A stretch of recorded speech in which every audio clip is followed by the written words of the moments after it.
اللهم صل على محمد وعلى آل محمد كما صليت على إبراهيم وعلى آل إبراهيم إنك حميد مجيد وبارك على محمد وعلى آل محمد كما باركت على إبراهيم وعلى آل إبراهيم إنك حميد مجيد يا أيها الذين آمنوا اتقوا الله حق تقاته ولا تموتن إلا وأنتم مسلمون يا أيها الناس اتقوا ربكم الذي خلقكم من نفس واحدة وخلق منها زوجها وبث منهما رجالا كثيرا ونساء واتقوا الله الذي تساءلون به والأرحام إن الله كان عليكم رقيبا يا أيها الذين آمنوا اتقوا الله وقولوا قولا سديدا يصلح لكم أعمالكم ويغفر لكم ذنوبكم ومن يطع الله ورسوله فقد فاز فوزا عظيما أما بعد فإن خير الحديث كتاب الله وخير الهدي هدي محمد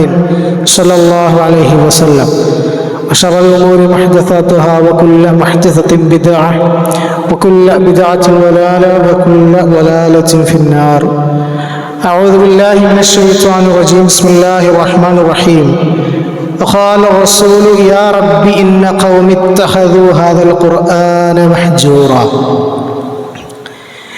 ഏറെ സ്നേഹം നിറഞ്ഞ വിശ്വാസിനികൾ, ലോകരക്ഷിതാവായ അല്ലാഹു റബ്ബ് സുബ്ഹാനഹു വ തആലയുടെ വിധിയും വിലക്കുകളും ജീവിതത്തിൻ്റെ എല്ലാ മേഖലകളിലും പാലിച്ച് ജീവിതം ക്രമപ്പെടുത്തണമെന്ന് ഓർമ്മപ്പെടുത്തുകയാണ്. നാഥൻ അവനേറെ ഇഷ്ടപ്പെടുന്ന ദാസരി നമ്മെ ഉൾപ്പെടുത്തുമാറാകട്ടെ. മനുഷ്യർക്കിടയിൽ പലതരം റാങ്കുകളും പദവികളുമുണ്ട്. ലോകം ഒരാളെ ഉത്തമനായി നിശ്ചയിക്കുന്നത് അയാളുടെ പണമോ പദവിയോ തറവാട് മഹിമയോ നോക്കിയായിരിക്കാം. എന്നാൽ പ്രപഞ്ചനാഥനായ അള്ളാഹുവിൻ്റെയും അവൻ്റെ റസൂലിൻ്റെയും കാഴ്ചപ്പാടിൽ യഥാർത്ഥത്തിൽ ആരാണ് ഉത്തമൻ? നബി കരീം സല്ലല്ലാഹു അലൈഹി വസല്ലമയുടെ അധ്യാപനങ്ങളിൽ ഉടനീളം നമുക്ക് കാണാൻ കഴിയുന്ന ഒരു പ്രയോഗമുണ്ട്. ഖൈറുക്കും, നിങ്ങളിൽ ഏറ്റവും ഉത്തമൻ എന്ന ഒരു വാക്ക്.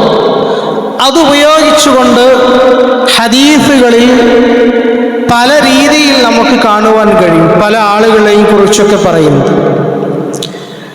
അള്ളാഹുവിൻ്റെ റസൂൽ സല്ലല്ലാഹു അലൈഹി വസല്ലമ ഈ ഒരു പ്രയോഗത്തിലൂടെ ഉത്തമരായ മനുഷ്യരുടെ ഒരു വലിയ പട്ടിക തന്നെ നമുക്ക് മുന്നിൽ വെച്ച് തന്നിട്ടുണ്ട്.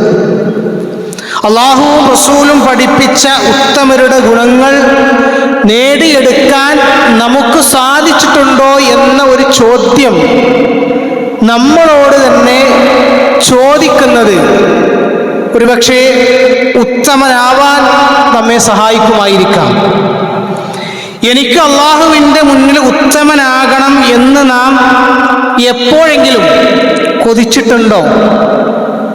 അല്ലെങ്കിൽ നമ്മൾ ആ രീതിയിലേക്ക് നമ്മുടെ ജീവിതത്തെ ചിട്ടപ്പെടുത്തിയിട്ടുണ്ടോ? അള്ളാഹുവിൻ്റെ അടുക്കൽ ഉത്തമരാകാൻ നമ്മെ സഹായിക്കുന്ന 5 കാര്യങ്ങൾ നബി സല്ലല്ലാഹു അലൈഹി വസല്ലമ പഠിപ്പിച്ചു തന്നിട്ടുണ്ട്. ഒന്ന്, ഖുർആനുമായുള്ള ബന്ധമാണ്. ആയിഷ റളിയല്ലാഹു അൻഹ പ്രവാചകൻ സല്ലല്ലാഹു അലൈഹി വസല്ലമയുടെ ജീവിതത്തെക്കുറിച്ച് സൂചിപ്പിക്കുന്നിടത്ത് പല കാര്യങ്ങളെയും സൂചിപ്പിക്കുന്നുണ്ട്. ജീവിതത്തിൽ പ്രവാചകനെ അടുത്ത് കിട്ടിയ, പ്രവാചകന്റെ ജീവിതത്തെ അടുത്ത് കണ്ട ഉമ്മഹാത്തുൽ മുഅ്മിനീങ്ങളിൽപ്പെട്ട ആയിഷ റളിയല്ലാഹു അൻഹ പല കാര്യങ്ങളും പറയുന്നുണ്ട്.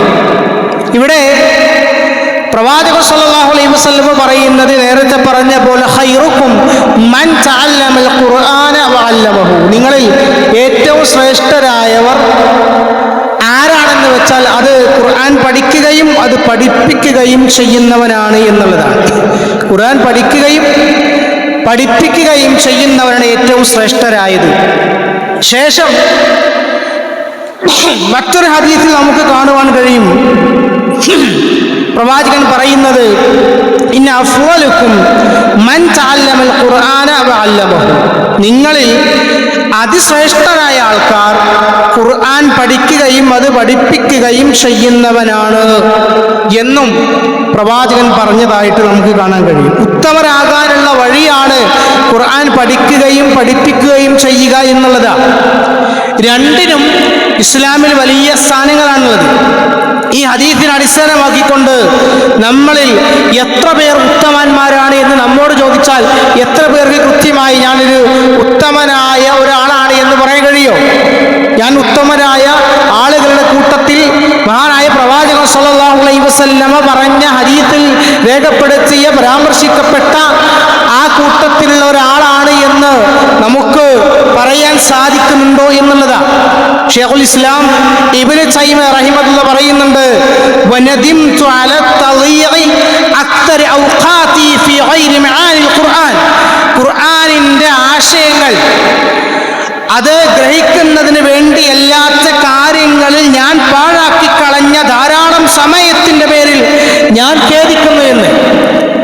അത് പറയുന്നത് ഇബ്നു തൈമിയ്യ റഹിമഹുള്ളയാണ്. ഖുർആനിന് വേണ്ടിയും ഇസ്ലാമിന് വേണ്ടിയും ജീവൻ ഒഴിഞ്ഞു വെച്ച പണ്ഡിതരിൽ ഒരാളായ മനുഷ്യൻ.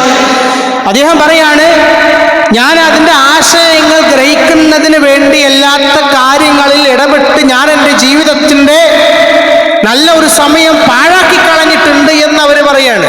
അപ്പോ നമ്മളൊക്കെ ഏത് രീതിയിൽ ആ ഒരു ഖേദത്തെ കാണണം? ഇബ്നു തൈമിയ്യ കണ്ട ഇബ്നു തൈമിയ്യ അനുഭവിച്ചറിഞ്ഞ ആ ഖേദത്തെ നമ്മൾ ഏത് രീതിയിലാണ് നമ്മൾ എടുക്കേണ്ടത്? നമ്മൾ പ്രായോഗികമായ രീതിയിൽ വിശുദ്ധ ഖുർആനിനെ ഇനിയും പഠിക്കേണ്ടിയിരിക്കുന്നു എന്നുള്ളതാ. ദിവസവും ഖുർആൻ പാരായണം ചെയ്യുന്ന ആളുകളായി നമ്മൾ മാറണം. സാങ്കേതിക വിദ്യ ഉപയോഗിച്ചുകൊണ്ട് ആ ഖുർആൻ പഠിക്കാൻ നമ്മൾ ശ്രമിക്കണം. തെറ്റുണ്ട് എങ്കിൽ ആ തെറ്റ് തിരുത്താൻ മടി കാണിക്കരുത് എന്നുള്ളത്. നമ്മൾ ഖുർആൻ പാരായണം ചെയ്യുമ്പോൾ നമ്മളോട് ഒരാൾ പറയും, നീ ഓതിയത് തെറ്റാണ്, അല്ലെങ്കിൽ ഏതെങ്കിലും ആശയങ്ങൾ മനസ്സിലാക്കുന്നതിൽ പിഴവ് പറ്റിയിട്ടുണ്ട് എങ്കിൽ ആ പിഴവിനെ തിരുത്തി തരുന്നവരോട് മുഖം തിരിച്ചു കളയാതെ അത് പിഴവാണെന്ന് മനസ്സിലാക്കി അത് തിരുത്താനുള്ള ഒരു മനസ്സ് നമുക്കുണ്ടാവണം. അതൊരു വിശ്വാസിയുടെ ഗുണ. ഉത്തമനാവാൻ മഹാനായ പ്രവാചകൻ സ്വല്ലല്ലാഹു അലൈഹി വസല്ലം പറഞ്ഞ ഗുണത്തിൽ ഒന്ന്, അത് പഠിക്കാനും അത് പഠിപ്പിക്കാനും നമ്മൾ തയ്യാറാവണം എന്നുള്ളതാണ് ശ്രേഷ്ഠനായവൻ എന്ന് പറയുന്നത്.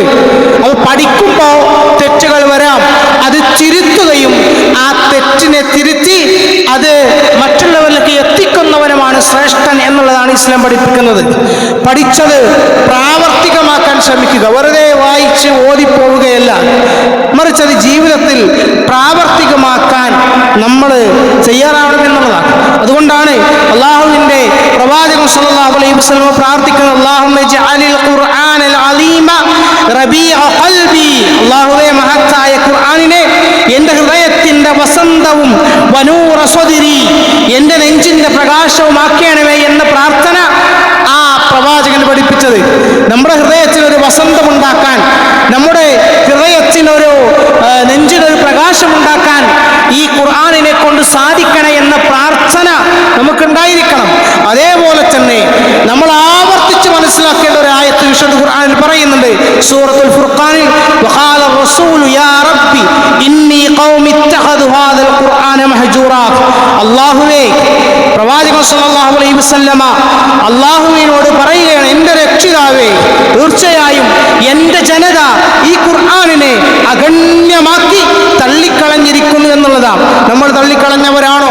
വിശുദ്ധ ഖുർആനിന്റെ വക്താക്കളായ, വിശുദ്ധ ഖുർആനിന്റെ അത് പഠിക്കേണ്ടവരും പഠിപ്പിക്കേണ്ടവരുമായ നമ്മൾ ആ ഖുർആനിനെ അഗണ്യമാക്കി തള്ളിക്കളഞ്ഞവരാണോ എന്നത് മനസ്സിൽ കൈവച്ച് ചോദിക്കേണ്ട ചോദ്യമാണ്.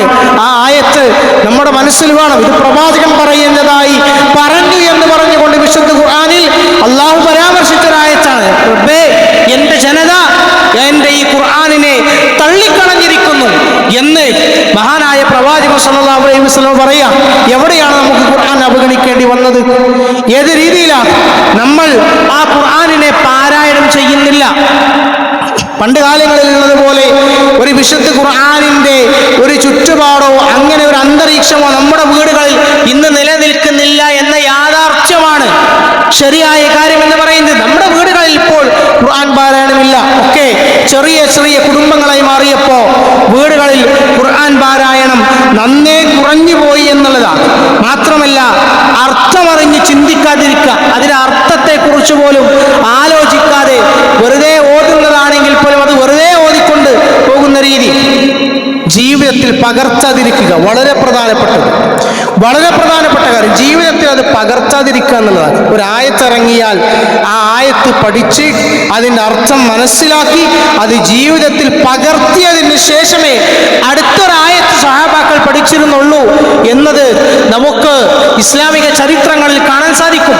അങ്ങനെ പഠിക്കാതെ ജീവിതത്തിൽ പകർത്താത്ത ആളുകളായി നമ്മൾ മാറിയിരിക്കുന്നു എന്നുള്ളതാണ്. ഒരിക്കൽ പ്രവാചകൻ സല്ലല്ലാഹു അലൈഹി വസല്ലമ സ്വഹാബത്തിനോട് ചോദിക്കുകയാണ്, നിങ്ങളിൽ ആരാണ് ദിവസവും ബുത്ഹാൻ അല്ലെങ്കിൽ അഖീഖ താഴ്വരയിലേക്ക് പോയി നിങ്ങളുടെ പാപമോ ബന്ധം വിച്ഛേദിക്കലോ ഇല്ലാതെ 2 മികച്ച ഒട്ടകങ്ങൾ നേടാൻ ആഗ്രഹിക്കുന്ന ആൾക്കാർ ആരെങ്കിലും ഉണ്ടോ എന്ന് റസൂല് സ്വഹാബാക്കളോട് ചോദിക്കണം. അപ്പോൾ സ്വഹാബാക്കൾ പറഞ്ഞു, ഞങ്ങൾക്ക് ആഗ്രഹമുണ്ട്. അത് പറഞ്ഞപ്പോ റസൂല് പറഞ്ഞ മറുപടി, അതിന് പകരം നിങ്ങളിൽ ഒരാൾ ഒരു പള്ളിയിലേക്ക് പോയി അള്ളാഹുവിൻ്റെ കിതാബിൽ നിന്ന് 2 ആയത്തുകൾ പഠിക്കുകയോ വായിക്കുകയോ ചെയ്താൽ അത് 2 ഒട്ടകങ്ങളെക്കാൾ നല്ലതാണ്.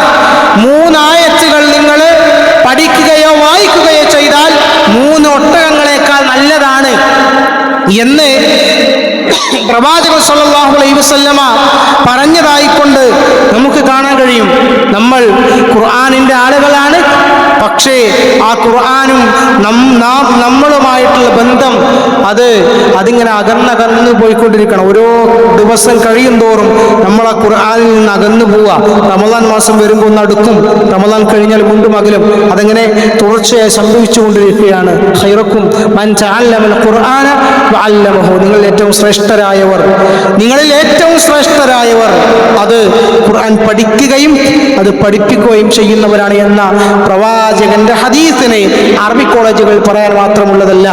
പ്രവാചകന്റെ ഹദീസിനെ പള്ളി മെമ്പറുകളിൽ മാത്രം പറഞ്ഞു കേൾക്കാനുള്ളതല്ല. പ്രവാചകന്റെ ഹദീസിനെ ഹദീസ് ക്ലാസുകളിൽ മാത്രം പറഞ്ഞു കേൾക്കാനുള്ളതല്ല.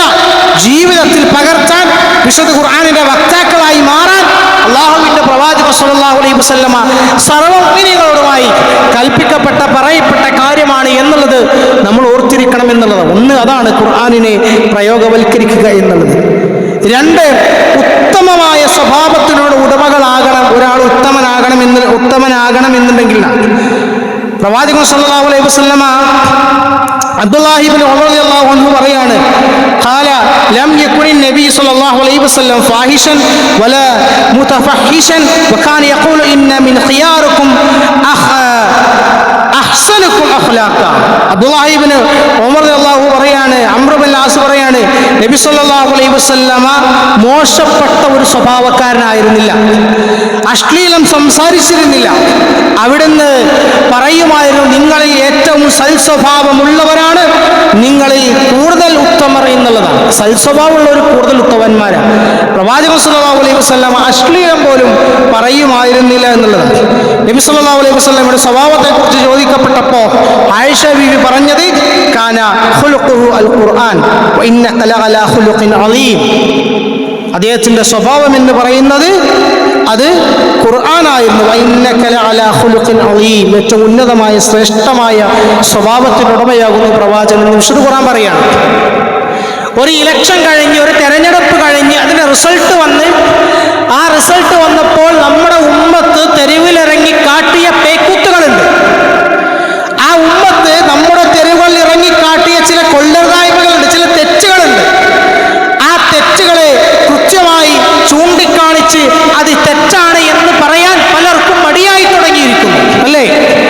വ്യക്തിവിദ്വേഷത്തിന്റെ, വ്യക്തി അധിക്ഷേപത്തിന്റെ എല്ലാവിധ സകല സീമകളും ലംഘിച്ചുകൊണ്ടൊരു മനുഷ്യനെ ചീത്ത പറയുന്ന, തോറ്റ സ്ഥാനാർത്ഥിയെക്കുറിച്ച് അശ്ലീലം പറയുന്ന, അയാളെക്കുറിച്ച് അപവാദം പറയുന്ന ഒരു അവസ്ഥയിലേക്ക് മുസ്ലിം നാമധാരികളായ ആളുകൾ മാറി. 5 വക്തിനും പള്ളിയിൽ പോകുന്ന യുവാക്കളായ, മധ്യവയസ്കരായ, പ്രായമേറെ ചെന്ന ആളുകളുണ്ട്. അവർ രാഷ്ട്രീയത്തിന് വേണ്ടി സാമൂഹ്യ മാധ്യമങ്ങളിൽ പരസ്പരം തർക്കിക്കുകയാണ്. ആർക്ക് വേണ്ടിയാ? കേവലമായ അധികാരത്തിന് വേണ്ടി, ഇഷ്ടപ്പെട്ട ആൾക്ക് വേണ്ടി സംസാരിക്കുക. പക്ഷേ അതിർവരമ്പുകൾ ലംഘിച്ചുകൊണ്ട്, എല്ലാ പരിധികളും ലംഘിച്ചുകൊണ്ട് പോയിട്ടുള്ളത്. അവിടെയാണ് പ്രവാചകൻ സ്വല്ലല്ലാഹു അലൈഹി വസല്ലമയുടെ സ്വഭാവം. കാന ഖുലുഖുഹു ഖുർആൻ. അവിടുത്തെ സ്വഭാവം അത് വിശുദ്ധ ഖുർആന്റെ സ്വഭാവമായിരുന്നു, വിശുദ്ധ ഖുർആനായിരുന്നു. നമ്മൾ ആലോചിച്ച് നോക്കുക, അഷ്ഹദു അന്ന മുഹമ്മദൻ റസൂലുള്ളാഹ്. നമ്മൾ അള്ളാഹുവിന്റെ ഭവനങ്ങളിൽ നിന്ന് മുഴങ്ങുന്ന ബാങ്കിൽ അവിടെ പറയുന്നുണ്ട്, ഞാനിതാ സാക്ഷ്യപ്പെടുത്തുന്നു അവൻ അള്ളാഹുവാണ് എന്നും ആരാധ്യനാണ് എന്നും മുഹമ്മദ് അവന്റെ റസൂലാണ് എന്നും ഞാൻ സാക്ഷ്യപ്പെടുത്തുന്നു, അല്ലേ?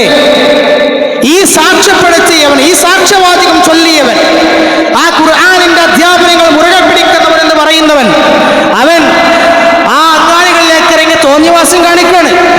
അതിര് കവിഞ്ഞ ആഹ്ലാദ പ്രകടനങ്ങളാണ്. ആളുകളെ ആരെയും പരിഗണിക്കാത്ത രീതിയിലുള്ള സ്വഭാവ വൈകൃതത്തിലേക്ക് മുസ്ലിം ഉമ്മത്ത് നടന്നു പോകുന്നു എന്നുള്ളതാണ്.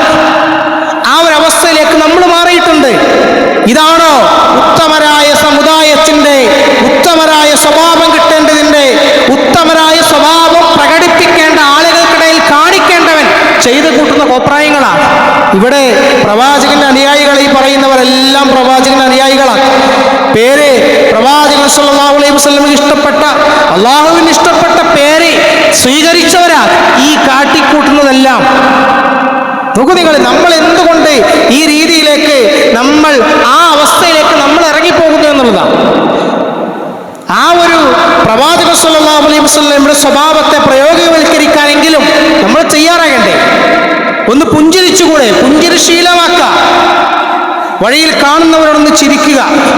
മനഃപൂർവ്വമുള്ള മൗനമുണ്ടാവുക. തർക്കം വരുമ്പോൾ, ദേഷ്യം വരുമ്പോൾ മോശമായ വാക്ക് പറയുന്നതിന് പകരം മൗനം പാലിക്കാൻ നമുക്ക് കഴിയണം. ക്ഷമ വേണം, വിട്ടുവീഴ്ച വേണം. ഒരു പരാജയം പിന്നെ വിജയമായിരിക്കാം, ഒരു വിജയം പിന്നീട് പരാജയമായിരിക്കാം. മനുഷ്യനാണ്, ജീവിതമാണ്, മാറി മറിയും. പക്ഷേ അവിടെ നമ്മൾ മനസ്സിലാക്കേണ്ടത്, മറ്റുള്ളവരിൽ നിന്ന് നമുക്ക് വിഷമങ്ങൾ ഉണ്ടാകുമ്പോൾ പ്രതികാരം ചെയ്യാൻ കഴിയുമായിരുന്നിട്ടും ക്ഷമിച്ച പ്രവാചകന്റെ സ്വഭാവമാണ്, പ്രവാചകന്റെ ആ ഒരു രീതിയാണ്, സമീപനമാണ് ഒരു വിശ്വാസിക്ക് ഭൂഷണം ചെയ്യുക. അത് ആ രീതിയിൽ കാണാൻ നമുക്ക് കഴിയണം. എല്ലാ പ്രതികാരം ചെയ്യാൻ കഴിവുണ്ടായിട്ടും അവർക്ക് മാപ്പ് നൽകുക എന്നുള്ളത്. അതേപോലെ തന്നെ നമ്മുടെ വാക്കും പ്രവൃത്തിയും, പറയുന്ന കാര്യങ്ങളിൽ സത്യസന്ധത പുലർത്തുക, കളിയായിട്ട് പോലും കളവ് പറയാതിരിക്കുക എന്നുള്ളത്. ഇതൊരു മനുഷ്യന്റെ അടിസ്ഥാനപരമായ അവന്റെ സ്വഭാവത്തെ, ഒരു വിശ്വാസിയുടെ സ്വഭാവത്തെ അവൻ ആ രീതിയിലേക്ക് അവന്റെ ജീവിതത്തെ കൊണ്ടുപോകണം എന്നുള്ളതാണ്. അത് സ്വഭാവം നന്നാക്കണം, അത് സ്വൽസ്വഭാവമായിരിക്കണം. അല്ലാഹുമ്മ അഹ്സൻത ഖൽഖി ഫഅഹ്സിൻ ഖുൽഖി. അല്ലാഹുവേ, നീ എൻ്റെ സൃഷ്ടിപ്പിനെ ഭംഗിയുള്ളതാക്കി, അതുപോലെ എൻ്റെ സ്വഭാവത്തെയും നീ ഭംഗിയുള്ളതാക്കണമേ എന്ന് പ്രവാചകൻ പറയുകയാണ്. ഇത് നമ്മൾ മനസ്സിലാക്കണ്ടേ? നമ്മളെ സൃഷ്ടിപ്പിനെ മനോഹരമാക്കി തന്ന റബ്ബ്, ആ റബ്ബിനോട് പ്രാർത്ഥിക്കണം സ്വഭാവത്തെയും നന്നാക്കാൻ. അങ്ങനെയാണ് വേണ്ടത്.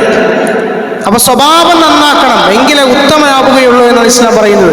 മൂന്നാമതായി കൊണ്ട് പറയുന്നത് ഇടപാടുകളിലെ കൃത്യത എന്നുള്ളത്. ഒരു ഇടപാട് നടത്തുകയാണെങ്കിൽ അതിൽ കൃത്യത ഉണ്ടായിരിക്കണം.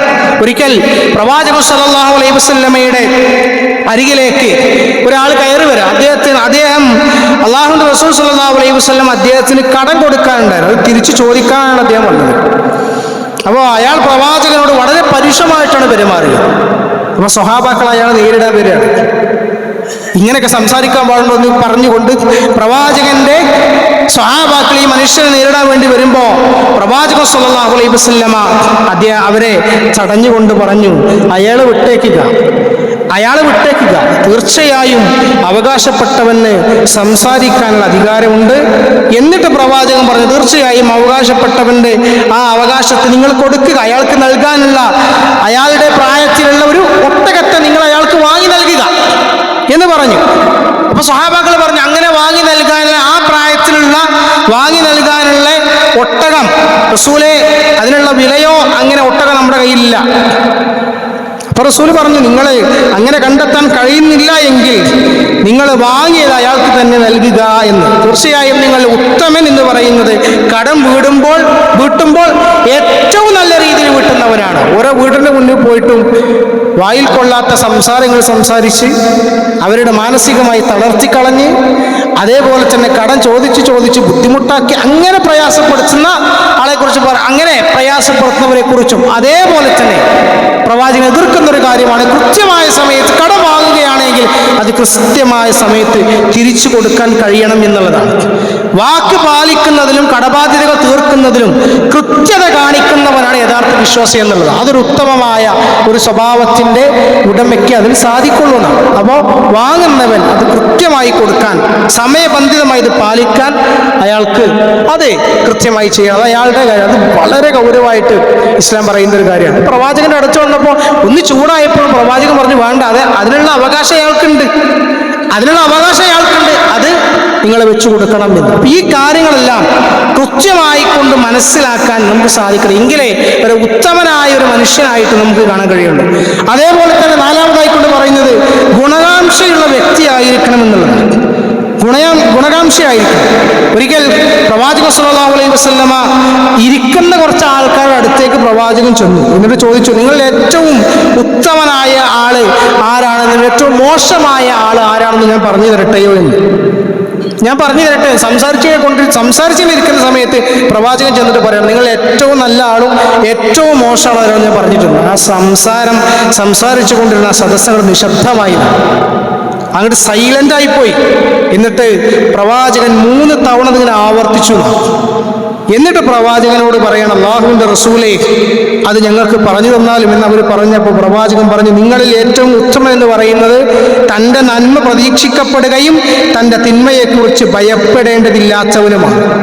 എന്നാൽ നിങ്ങളിൽ ഏറ്റവും മോശമായ വ്യക്തിയാകട്ടെ തൻ്റെ നന്മ ഒട്ടും പ്രതീക്ഷിക്കപ്പെടാത്തവനും തൻ്റെ തിന്മയെക്കുറിച്ച് ഭയപ്പെടേണ്ടി വരുന്നവനുമാണ് എന്ന് പറയാണ്. നന്മ പ്രതീക്ഷിക്കപ്പെടുന്നവൻ എന്ന് പറഞ്ഞാൽ ഒരാളെ കാണുമ്പോൾ മറ്റുള്ളവർക്കൊരു ആശ്വാസം തോന്നണം. അദ്ദേഹത്തിൽ നിന്ന് നമുക്ക് എന്തെങ്കിലും സഹായമോ നല്ല വാക്കോ നല്ല ഉപദേശമോ ഒക്കെ ലഭിക്കുമെന്ന് തോന്നണമെന്ന്. അതാണ് നല്ല മനുഷ്യൻ എന്ന് പറഞ്ഞാൽ, നന്മ പ്രതീക്ഷിക്കപ്പെടുന്നവൻ എന്ന് പറഞ്ഞാൽ. മോശമായവൻ എന്ന് പറഞ്ഞാൽ ഒരാൾ വരുമ്പോൾ മറ്റുള്ളവർക്ക് ഭയം തോന്നുകയോ അല്ലെങ്കിൽ അയാളെ കാണുമ്പോൾ തന്നെ ഞാനിനി അങ്ങോട്ടില്ല എന്ന് പറഞ്ഞ് വല്ല പ്രയാസവും ഉണ്ടാവും എന്ന് പറഞ്ഞ് മാറിപ്പോകുന്നവൻ, അതാണ് മോശപ്പെട്ടവൻ എന്ന് പറയുന്നത്. തിന്മയെ ഭയപ്പെടാതിരിക്കുന്നവൻ എന്ന് പറയുന്നിടത്ത് അദ്ദേഹം എന്നെ ചതിക്കില്ല, പരിഹസിക്കില്ല, ഉപദ്രവിക്കില്ല എന്ന് ഉറപ്പ് മറ്റുള്ളവർക്ക് നൽകാൻ കഴിയുന്നവനാണ് ഉത്തമൻ എന്നാണ്. അതായത് ഉത്തമന്റെ 2 സ്വഭാവമാണ്. അയാളെ കാണുമ്പോൾ ഒന്നെങ്കിൽ നല്ല ഉപദേശം അല്ലെങ്കിൽ നന്മ, ഒരു പോസിറ്റീവ് എനർജി എന്ന് പറയില്ല, അത് കിട്ടും. എന്നാൽ അയാളെ ഭയപ്പെടുവാണ്ട്, അയാൾ ചതിക്കൂല, അയാൾ നമ്മെ പരിഹസിക്കില്ല, ഉപദ്രവിക്കില്ല, അയാളോട് സംസാരിക്കാനുള്ള ഒരു തോന്നലുണ്ടാകും. മോശപ്പെട്ടവൻ എന്ന് പറയുന്നത് അയാൾ വരുമ്പോൾ തന്നെ ആൾക്കാർ ഒഴിഞ്ഞു പോകും, ഭയപ്പെടും, പ്രയാസപ്പെടും, വല്ല ഉപദ്രവം ഉണ്ടാവുന്ന ശേഷം മാറിപ്പോകുന്നുള്ളതാണ്. ഇത് ഒരു മനുഷ്യന്റെ സ്വഭാവമാണ്. ഇതില്ലാത്തവൻ, അങ്ങനെ ആ ഒരു ഭയപ്പെടുന്നവനാണെങ്കിൽ അത് ഉത്തമനായ ഒരു മനുഷ്യനല്ല. നമ്മൾ പോകുമ്പോൾ അവൻ വരുന്നുണ്ട്, അതുകൊണ്ട് അവനോട് സംസാരിക്കാൻ ഞാനില്ല, അത് നമുക്ക് പ്രയാസം ഉണ്ടാക്കുമെന്ന് പറഞ്ഞ് മാറിപ്പോകുന്നുണ്ടെങ്കിൽ നമ്മൾ ഉത്തമരിൽപ്പെട്ട ആളല്ല, ആ സ്വഭാവമുള്ളവരല്ല. അതേപോലെ 5-ാമതായി കൊണ്ട് പറയുന്നത് കുടുംബത്തോടുള്ള പെരുമാറ്റം. അത് വളരെ പ്രധാനപ്പെട്ടതാണ്. പ്രവാചകൻ പറയാണ്, ഞാൻ നിങ്ങളിൽ ഉത്തമൻ തൻ്റെ കുടുംബത്തോടെ ഏറ്റവും നന്നായി പെരുമാറുന്നവനാണ്. ഞാനിതാ എൻ്റെ കുടുംബത്തോടെ ഏറ്റവും നന്നായി തന്നെ പെരുമാറുന്നവനാണ്. പ്രവാചകൻ സ്വല്ലല്ലാഹു അലൈഹി വസല്ലമ അടുക്കളകളിൽ പോലും പ്രവാചകൻ തൻ്റെ ഭാര്യമാരെ, പത്നിമാരെ പ്രവാചകൻ സഹായിക്കാറുണ്ടായിരുന്നു പല വീട്ടുപണികളിലും എന്നുള്ളതാണ്. അടുക്കള പണികളിൽ പുറമേക്ക് സൗമ്യനും പുറമേക്ക് നല്ല സംസാരങ്ങൾ പറയുന്നവരും നാട്ടുകാർക്ക് പ്രിയപ്പെട്ടവനുമായിരിക്കാം. പക്ഷെ വീട്ടിലേക്ക് വരുമ്പോൾ ഭാര്യയോടും മക്കളോടും മാതാപിതാക്കളോടും ദേഷ്യപ്പെടുകയും അക്രമം കാണിക്കുകയും ചെയ്യുന്ന ഒരാളെങ്കിൽ അങ്ങനെ ഒരാളെ ഇസ്ലാം നല്ലവനെന്ന് വിളിക്കുന്നില്ല. അവൻ ചീത്തവനാണ്, അവൻ ചീത്തയാണ്, അവൻ ഉത്തമനല്ല, അവൻ മോശമാണ്. അതുകൊണ്ട് കുടുംബത്തിലുള്ളവരോട് നല്ല രീതിയിൽ പെരുമാറണം. അതങ്ങനെയാണ് വേണ്ടത്. അതുകൊണ്ടാണ് ആയിഷ ബീവി പറഞ്ഞത്, പ്രവാചകൻ അദ്ദേഹം കുടുംബത്തിന് വേണ്ടി വീട്ടുകാരെ ജോലികളിൽ സഹായിക്കുന്ന ആളായിരുന്നു പ്രവാചകൻ. ആ സഹായ മനസ്ഥിതി നമുക്കുണ്ടാകണം. അതാണ് ഉത്തമനാവുന്ന 5 ഗുണങ്ങളിൽ അവസാനം പറഞ്ഞത് കുടുംബത്തെ വീട്ടിൽ സഹായിക്കുന്ന ആളെന്നാണ്. സ്റ്റാൻഡേർഡ് കുറയൊന്നുമില്ല കുടുംബത്തെ സഹായിച്ചാൽ, അത് ആ സ്റ്റാൻഡേർഡ് തന്നെ നിലനിൽക്കും. ഇത് പ്രവാചകന്റെ സുന്നത്താണ്.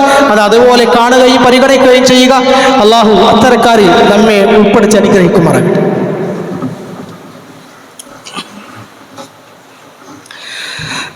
അൽഹംദുലില്ലാഹി വസ്സലാത്തു വസ്സലാമു അലാ റസൂലില്ലാഹി വഅലാ ആലിഹി വസഹ്ബിഹി അജ്മഈൻ. അമ്മാ ബഅദ്. ഒരിക്കൽ കൂടി അള്ളാഹുവിൻ്റെ വിധിയും വിലക്കുകളും ജീവിതത്തിൻ്റെ എല്ലാ മേഖലകളും പാലിച്ച് ജീവിതം ക്രമപ്പെടുത്തുമെന്ന് ഓർമ്മപ്പെടുത്തുകയാണ്.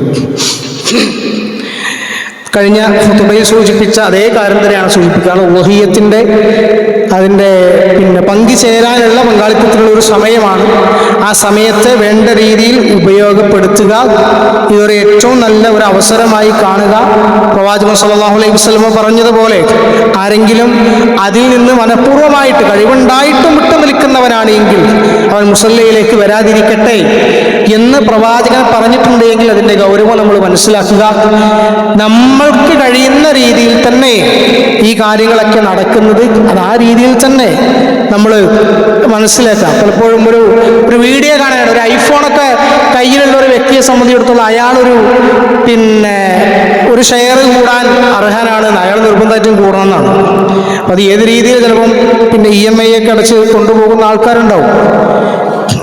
ആ രീതിയിൽ ജീവിതത്തിൽ കൊണ്ടുപോകുന്നവർക്ക് EMI ഒക്കെ അടച്ചിട്ട് ഐഫോൺ കഷ്ടപ്പെട്ട് വാങ്ങി പലിശയൊക്കെ കൊടുത്ത് ജീവിക്കുന്ന ആൾക്കാരുണ്ടോ? അവരെ കുറിച്ചല്ല പറയുന്നത്, മറിച്ച് ഇതിനു വേണ്ടി പൈസ ഒരുക്കി വെച്ച് യാതൊരു വിധ പലിശ ഇടപാടുകളുമില്ലാതെ ആ അത്തരത്തിലുള്ള വില കൂടിയ വാഹനങ്ങളും ഇതൊക്കെ വാങ്ങുന്ന ആൾക്കാരുണ്ട്. അതിൻ്റെ ഒരു 10% ഇതിനൊക്കെ വേണ്ടി വരിക. അത്രയും കഷ്ടപ്പെട്ട് കൂട്ടി വെച്ച ഒരു മനുഷ്യന് അള്ളാഹുവിൻ്റെ പ്രവാചകൻ പഠിപ്പിച്ച ഈ ഒരു ശക്തമായ സുന്നത്തിനെ പിൻപറ്റാൻ സാധിക്കുന്നില്ല എങ്കിൽ അത് ശരിയായതല്ല എന്നാണ് ഇസ്ലാം പറയുന്നത്. അതുകൊണ്ട് കഴിവുള്ളവർ അതിൽ ചേരുക. അല്ലാഹു റബ്ബ് സുബ്ഹാനഹു വ തആല അതിൽ പങ്കുകൊള്ളാനും അതിൽ ഇടപെടാനുമുള്ള ഒരു തൗഫീഖ് നമുക്ക് എല്ലാവർക്കും നൽകി അനുഗ്രഹിക്കുമാറാകട്ടെ. അള്ളാഹുവെ, ഞങ്ങളിൽ നിന്ന് വന്നുപോയ ചെറുതും വലുതുമായ എല്ലാ തെറ്റുകുറ്റങ്ങളും ഞങ്ങൾക്ക് നീ വിട്ടുപുറത്ത് മാപ്പാക്കി തരാമെന്നാഥ. ഈ ലോകത്ത് നിന്ന് ഇവിടെ പറഞ്ഞു പോകുന്ന സന്ദർഭത്തിൽ ലാ ഇലാഹ ഇല്ലല്ലാഹ് എന്ന കലിമത്ത് ഉച്ചരിച്ച് മരണപ്പെട്ടു പോകുന്നവരുടെ കൂട്ടത്തിൽ ഞങ്ങളെ നീ ഉൾപ്പെടുത്തി അനുഗ്രഹിക്കണേ നാഥ. അള്ളാഹു, ലോകത്തിന്റെ നാനാഭാഗങ്ങളിൽ പ്രയാസം അനുഭവിക്കുന്ന ഒരുപാട് ആളുകളുണ്ട്. അവരുടെ പ്രയാസങ്ങളെല്ലാം നീ തീർത്ത് കൊടുക്കണമെന്നാഥ. അവർക്ക് നീ നിർഭയത്വം പ്രദാനം ചെയ്യണമെന്നാഥ. രോഗം കൊണ്ടും മറ്റും കഷ്ടപ്പെടുന്ന ഒരുപാട് ആളുകളുടെ നാഥ, അവരുടെ രോഗങ്ങളെല്ലാം നീ ശിഫയാക്കി കൊടുക്കണമെന്നാഥ.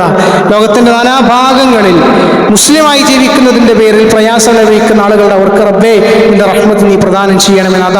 اللهم اجرنا من النار اللهم اجرنا من النار اللهم اجرنا من النار اللهم اغفر للمؤمنين والمؤمنات والمسلمين والمسلمات الاحياء منهم والاموات انك مجيب دعوات يا قاضي الحاجات. اللهم يا مقلب القلوب ثبت قلوبنا على دينك. اللهم يا مصرف النفوس صرف نفوسنا على ملتك. ربنا آتنا في الدنيا حسنة وفي الآخرة حسنة وقنا عذاب النار. ربنا تقبل منا ربنا تقبل منا ربنا تقبل منا إنك أنت السميع العليم وتب علينا إنك أنت التواب الرحيم. آمين آمين برحمتك يا